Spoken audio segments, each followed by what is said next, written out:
So any Egyptian in the house, please, are people still in prison for infidelity?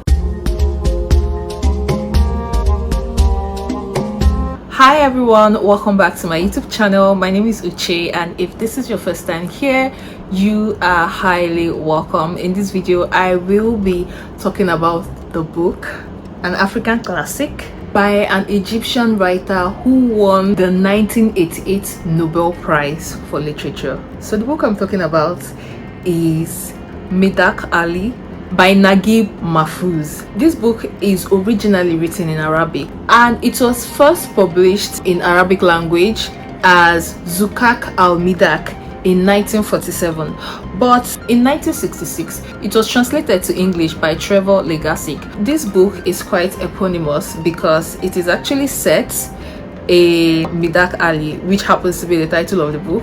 Midaq Alley serves as a host to its inhabitants. So here in this book we see an array of characters. Each characters, their lives are interwoven. So this book is actually set in Cairo in Egypt. So this is Egyptian literature, this is Egyptian fiction, yes, and it tells the lives of these characters. At first we see Mrs. Sania Afifi, a woman in her 50s who desires to wed a younger man, like someone that she's like 20 years older than, and we see that she's described as a stingy person. Then we see Kasha, a cafe owner, a man who has daughters. He has a son, an only son. He has a wife. He runs a successful cafe business, but he has one indulgence, and that is his love for young boys. So he's a homosexual, and it is quite scandalous at this point because his activities often gives gossips food for them to run along. If there's one thing that this book boasts of, it is the plethora of characters that it has. But at the core of this story is Hamida. Hamida happens to be the foster child of Hamida is introduced in the book, and she's this beautiful, like the most beautiful young girl in that alley, but she's described as someone with a very bad character. She has a very nasty character, and so far so good. The person that she has set her sights on, who could be a good husband for her, was Hussein Kasha. But this alliance cannot work because he is a foster brother, in the sense that they fed at the same breast. So it was Hussein's mother that breastfed Hamida.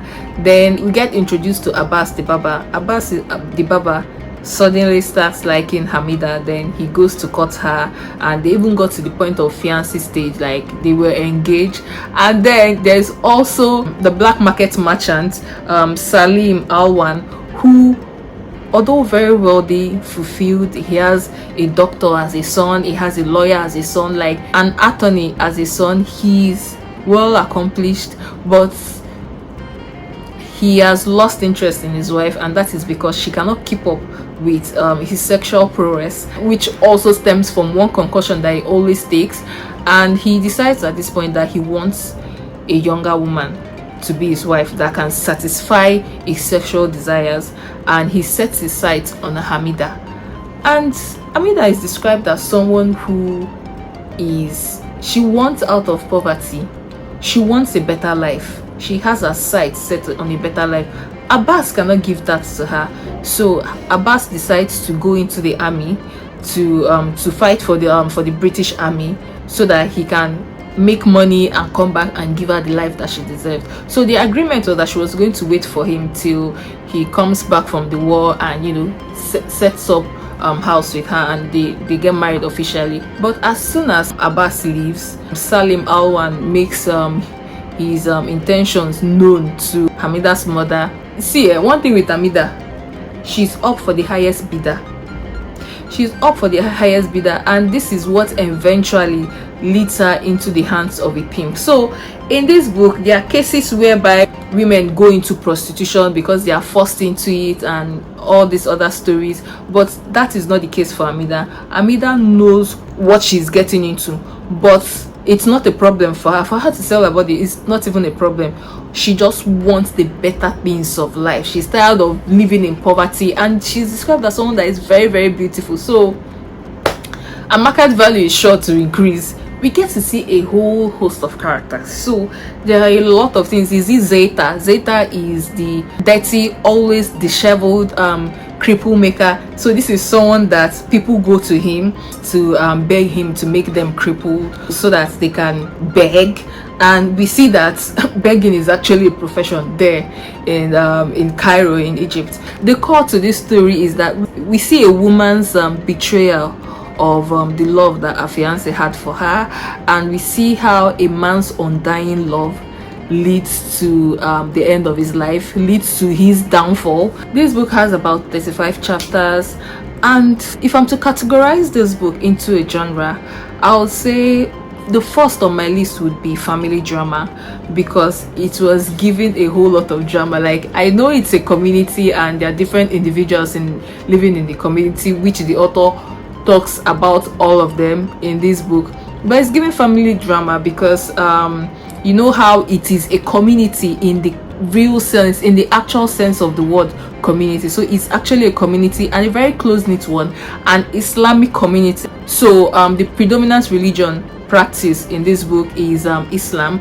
And at the point where I was reading this book, yes, the book was giving family drama, but I'm reflecting it to my own immediate environment. I'm like, probably it's because of the religion.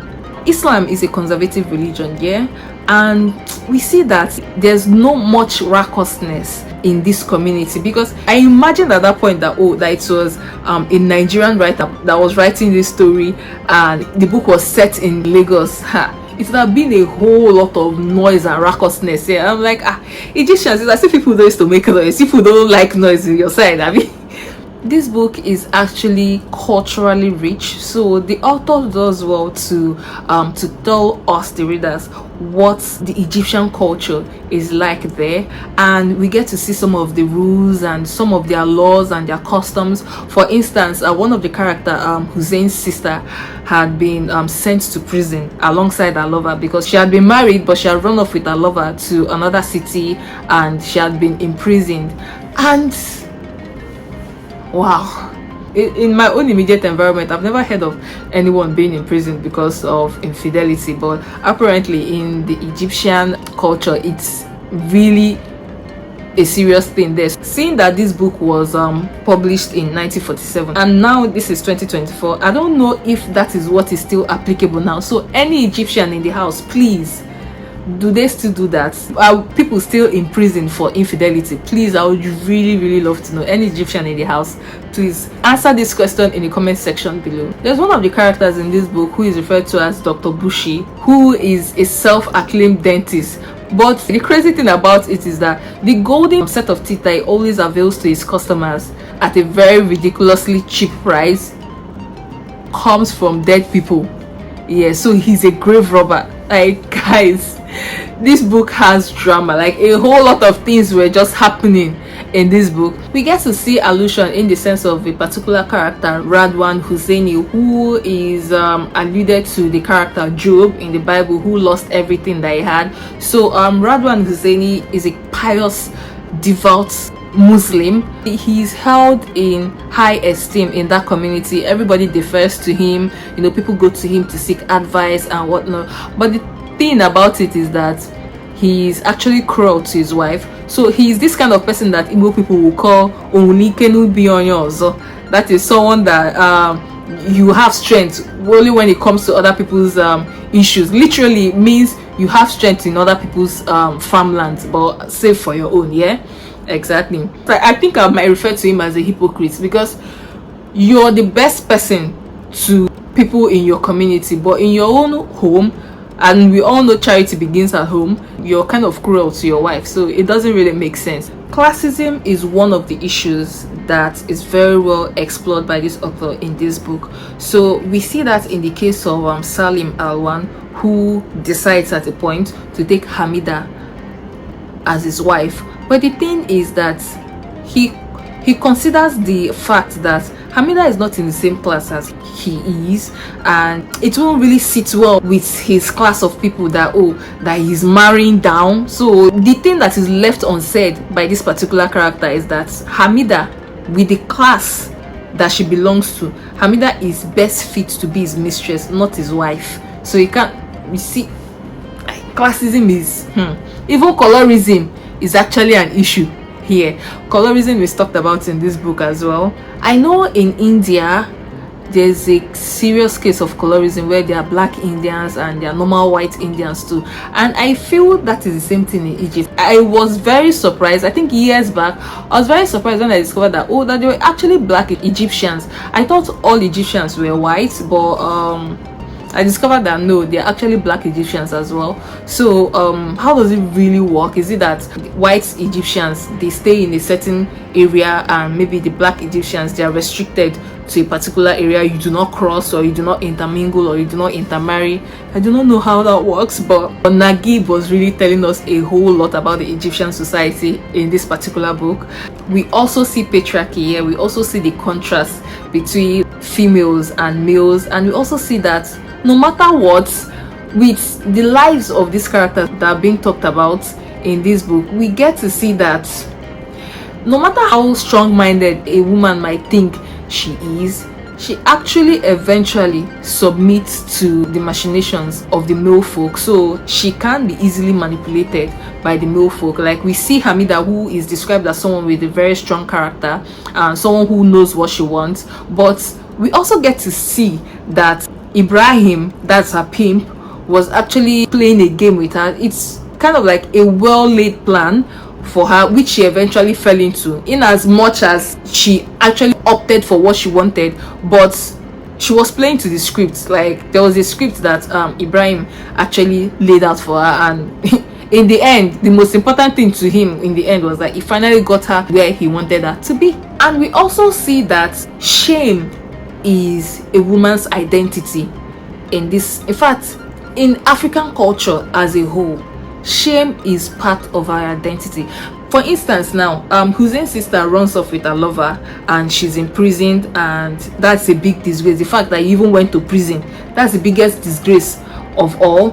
And Dr. Bushi, that was sent to prison because he was robbing a grave, it was stated there in the book that he could come back to that community and there will be no fuss about it. It would not bring him shame. It has happened, it has happened, he has served this time. Yeah, that same treatment is not applicable for the women folk. So politics is also talked about here, and it is pinpointed to one of the characters, Kesha, the cafe owner, who his own is he only votes for the highest bidder. So the politician that pays him the most money, he is the person that is going to vote for. So it's just typically a case of your money, my vote. And we see this recurring in several African societies.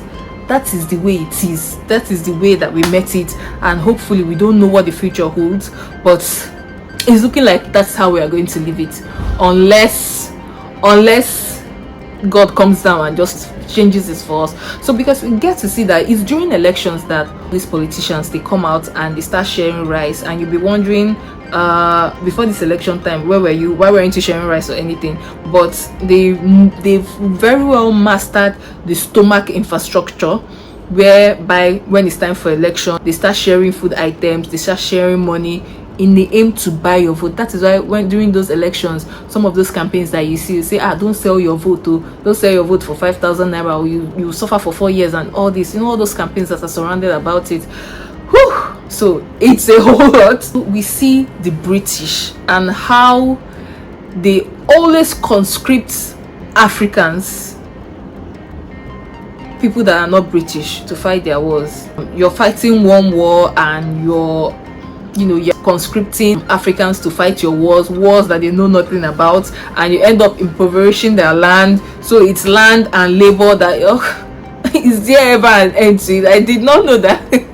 I did not know that Egypt, I thought it was maybe countries in West Africa or maybe India, but this author is here telling you about the Egyptian experience as well, because this book is actually set against the backdrop of the Second World War, and we get to hear mention of Hitler, you know, Germans, and there's a war raging, and the activities happening in Midaq Alley is still happening, and this is part of the thing that brings poverty. It doesn't mean everybody is poor, but it's the war is one of the contributing factors to it. So if there's one thing that this book boasts of, like I've said at several points, is that the plethora of characters. There's a whole lot of characters. Like the author talks about more than 10 characters in this book, yes, but the thing is that there's no conflict, kind of, there's no disparity. Everything just blends perfectly. Each character story just blends perfectly. So guys, this is the perfect book for me. This is the second book by an Egyptian that I'm reading, and I gave it a 5-star, yes, on Goodreads. So it's a 5/5 read for me. I really enjoyed this story so much. My first impression of the book, I was like, this one, that there are different characters like this, how is it going to meet up? Like, I felt like I was going to be confused, but that was not to be the case, because everything blended. Like, this author knows what he's doing. And I got to read that the author died in 2006. May so rest in perfect peace, and thank you for this work, because this is one of the best books coming out of Africa. I really enjoyed it, and I feel like I've been sleeping on Egyptian fiction. So guys, for the Egyptians here that are going to be watching this video, please, I need book recommendations by Egyptian authors. I'm going to be doing my own research, yeah. So I don't know, the 2 books that I've read so far is giving what it's supposed to give. And guys, just so you know, this book was actually made into a movie, Midaq Alley, starring Salma Hayek. So in another video, in a separate video, I'm going to be doing a comparison between the book and the film. So stay tuned and make sure you watch it as well, yeah. So guys, that's just all I have to say about this book. Do I recommend it? Yes, go and read it. Yes, go and read it. And it's always surprising that books that are written, like this book is almost like as old as time, 1947. Even my father wasn't born in 1947. Yes, my father wasn't born in 1947. And oh god, see how good it still is. Like, I'm reading it in 2024. That's like guys, that's like a whole lot of years that have passed. But I really enjoyed reading this book, and I highly recommend it. So please read the book and come into the comment section. Let us discuss. I look forward to your comments. I look forward to the discussions we all have in the comment section. So this is where I will leave you for now. Thank you so much for watching. Do not forget to like this video, share this video with your friends, and also subscribe to my YouTube channel. Thank you so much for watching. I'll see you in my very next video. Bye guys.